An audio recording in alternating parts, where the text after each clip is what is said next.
জাহান্নামের আগুন থেকে রক্ষা ও জান্নাতে যাওয়ার সহজ একটি দোয়া।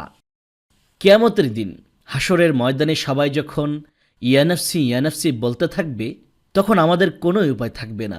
কারণ দুনিয়ার কোনো মানুষের কোনো কাজকে মহান আল্লাহ তাআলা পছন্দ করেছেন কিংবা করেননি তা কেউ জানেন না। তাই আল্লাহ তাআলার সন্তুষ্টি অর্জনের জন্য আমাদের প্রত্যেককে অতিরিক্ত কিছু আমল করা দরকার, যা আপনাকে জাহান্নামের আগুন থেকে রক্ষা করবে, পাশাপাশি জান্নাতে যাওয়ার পথ সহজ করে দেবে। তাই আজ আমি আপনাদের জন্য অত্যন্ত চমৎকার একটি দোয়া নিয়ে হাজির হয়েছি, যেই দোয়াটির চমৎকার একটি ফজিলত রয়েছে। আল্লাহ রাসূল সাল্লাল্লাহু আলাইহি ওয়াসাল্লাম বলেছেন, যে ব্যক্তি আল্লাহর কাছে 3 বার জান্নাত প্রার্থনা করে, জান্নাত আল্লাহর কাছে দোয়া করে, হে আল্লাহ তাকে জান্নাত দান করো।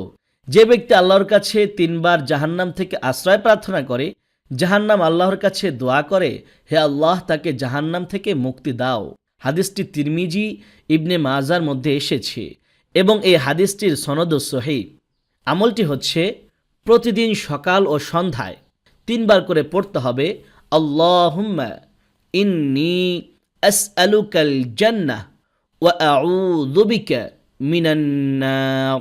আমি আবারও বলছি, আল্লাহুম্মা ইন্নী আসআলুকাল জান্নাহ ওয়া আউযু বিকা মিনান নার। اللهم إني أسألك الجنة وأعوذ بك من النار। হে আল্লাহ, আমি আপনার কাছে জান্নাত চাই এবং জাহান্নাম থেকে আপনার কাছে আশ্রয় চাই।